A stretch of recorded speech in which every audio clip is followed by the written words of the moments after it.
CM Siddaramaiah ಅವರಿಗೆ Covid ವರದಿಯನ್ನ ಸಲ್ಲಿಸಲಾಗಿದೆ. ಕೋವಿಡ್ ಹಗರಣಕ್ಕೆ ಸಂಬಂಧಪಟ್ಟಂತ ವರದಿಯನ್ನ ಸಲ್ಲಿಕೆ ಮಾಡಲಾಗಿದೆ. 1722 ಪುಟಗಳ ವರದಿಯನ್ನ ಇಂದು ಸಿಎಂ ಸಿದ್ದರಾಮಯ್ಯ ಅವರ ಕೈಗೆ ಕೊಡಲಾಗಿದೆ. ಈ ವರದಿ ಅವರ ಕೈ ತಲುಪಿದೆ.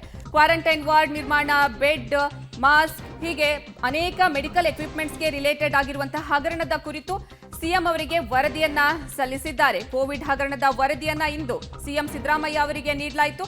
ನಿವೃತ್ತ ನ್ಯಾಯಮೂರ್ತಿಯಾದಂತಹ ಮೈಕಲ್ ಡಿ ಕುನ್ಹಾ ಅವರು ಈ ವರದಿಯನ್ನ ಮುಖ್ಯಮಂತ್ರಿ ಸಿದ್ದರಾಮಯ್ಯ ಅವರಿಗೆ ತಲುಪಿಸುವಂತಹ ಕೆಲಸವನ್ನ ಮಾಡಿದ್ದಾರೆ. ಖುದ್ದು ಅವರೇ ತೆರಳಿ ವರದಿಯನ್ನ ಸಿಎಂ ಅವರಿಗೆ ಕೊಟ್ಟಿದ್ದಾರೆ.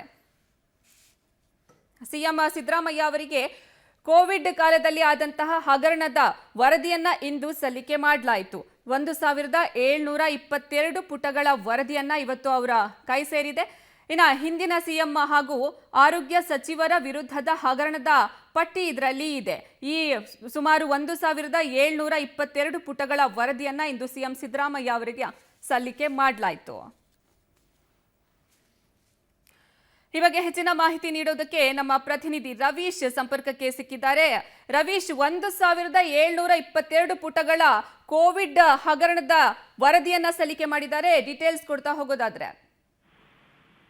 ಅರ್ಪಿತಾ, ಪ್ರಮುಖವಾಗಿರ್ತಕ್ಕಂಥದ್ದು ಮೈಕಲ್ ಡಿ ಕುನ್ನಾ ಅವರ ಒಂದು ನೇತೃತ್ವದ ಒಂದು ಆಯೋಗ ಏನಿತ್ತು, ಅದು ವರದಿಯನ್ನ ಸಲ್ಲಿಸಿದ್ದಾರೆ. ಸುಮಾರು 1 ವರ್ಷಗಳ ಆಗ್ತಾ ಬಂತು. ಅಂದ್ರೆ ಕಳೆದ 2023 ಆಗಸ್ಟ್ ನಲ್ಲಿ ಒಂದು ಆಯೋಗವನ್ನ ರಚನೆ ಮಾಡಿತ್ತು. ಇದಕ್ಕೆ ಸಂಬಂಧಪಟ್ಟಂತೆ ತನಿಖಾ ವರದಿಯನ್ನ ಸಲ್ಲಿಸೋದಕ್ಕೆ 3 ತಿಂಗಳ ಗಡುವು ಕೊಟ್ಟಿತ್ತು. ಅದಾದ ಬಳಿಕವೂ ಕೂಡ ಆ ಒಂದು ಗಡುವನ್ನ ವಿಸ್ತರಣೆ ಮಾಡಿತ್ತು.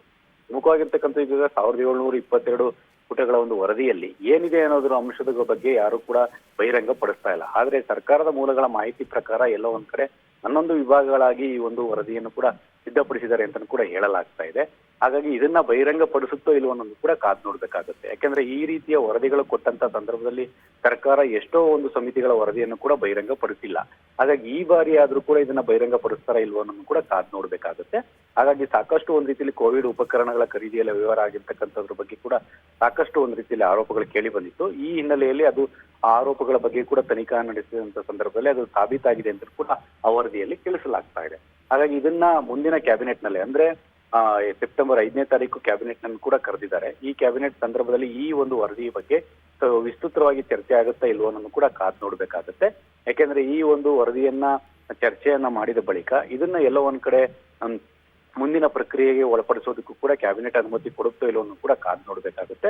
ಒಂದ್ ವೇಳೆ ಏನಾದ್ರೂ ಈ ವರದಿಯಲ್ಲಿ ಇರ್ತಕ್ಕಂಥ ಅಂಶಗಳನ್ನ ಪರಿಗಣಿಸಿ ಸರ್ಕಾರ ಏನಾದ್ರೂ ಇದಕ್ಕೆ ಒಪ್ಪಿಗೆ ಕೊಟ್ಟದ್ದೇ ಆದಲ್ಲಿ ಖಂಡಿತವಾಗಿ ಕೂಡ ಅದಕ್ಕೆ ಸಂಬಂಧಪಟ್ಟಂತವರು ಬಗ್ಗೆ FIR ಆಗುವಂತ ಚಾನ್ಸಸ್ ಕೂಡ ಜಾಸ್ತಿ ಇರುತ್ತೆ. ಅದಾದ ಬಳಿಕ ಆ ಒಂದು ಬೆಳಗಾವಿ ಒಂದು ಅಧಿವೇಶನದ ಸಂದರ್ಭದಲ್ಲೂ ಕೂಡ ಅದನ್ನ ಟೇಬಲ್ ಮಾಡುವಂತ ಚಾನ್ಸಸ್ ಕೂಡ ಜಾಸ್ತಿ ಇರುತ್ತೆ. ಆದ್ರೆ ಸದ್ಯಕ್ಕೆ ಬಂದಿರತಕ್ಕಂಥದ್ದು ಇವತ್ತು ಸಂಜೆ ಆ ಒಂದು ಆಯೋಗದಿಂದ ಒಂದು ವರದಿಯನ್ನು ಸಲ್ಲಿಕೆ ಮಾಡಿರ್ತಕ್ಕಂಥದ್ದು 1722 ಪುಟಗಳ ಒಂದು ವರದಿ ಸೀಲ್ಡ್ ಆಗಿ ಅದನ್ನ ಕೊಟ್ಟಿದ್ದಾರೆ.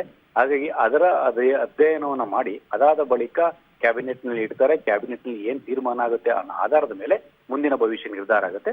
ಪ್ರಮುಖವಾಗಿರ್ತಕ್ಕಂಥದ್ದು ಹಿಂದಿನ ಅಂದ್ರೆ ಬಿಜೆಪಿ ಸರ್ಕಾರದ ಅವಧಿಯಲ್ಲಿ ಕೋವಿಡ್ಗೆ ಸಂಬಂಧಪಟ್ಟಂತ ಉಪಕರಣಗಳೇನಿದೆ ಅದಕ್ಕೆ ಸಂಬಂಧಪಟ್ಟಂತರ ಬಗ್ಗೆ ಖರೀದಿಯಲ್ಲಿ ವ್ಯವಹಾರ ಆಗಿದೆ ಅನ್ನೋದ್ರ ಬಗ್ಗೆ ಕೂಡ ಸಾಕಷ್ಟು ಆರೋಪಗಳು ಕೇಳಿ ಬಂತು. ಅದಕ್ಕಾಗಿ ಆ ಒಂದು ಆಯೋಗನ ರಚನೆ ಮಾಡಿತ್ತು. ಆಯೋಗದಲ್ಲಿ ಸಾಕಷ್ಟು ಸಾಕ್ಷಿಗಳನ್ನ ಸಂಗ್ರಹ ಮಾಡಿ ಆ ಒಂದು ಇದ್ರ ಬಗ್ಗೆ ಕೂಡ ತನಿಖೆಯನ್ನು ನಡೆಸಿರ್ತಕ್ಕಂಥದ್ದು. ಹಾಗಾಗಿ ಅಂತಿಮವಾಗಿ ಯಾವ ತೀರ್ಮಾನ ತೆಗೆದುಕೊಳ್ಳುತ್ತೆ ಸರ್ಕಾರ ಅನ್ನೋದು ಆಧಾರದ ಮೇಲೆ ಎಲ್ಲವೂ ಕೂಡ ನಿಂತಿದೆ ಅಂತ ಸ್ಪಷ್ಟವಾಗಿ ಹೇಳ್ಬೋದು. ಧನ್ಯವಾದ ರವೀಶ್, ನಿಮ್ಮೆಲ್ಲ ಮಾಹಿತಿಗಾಗಿ.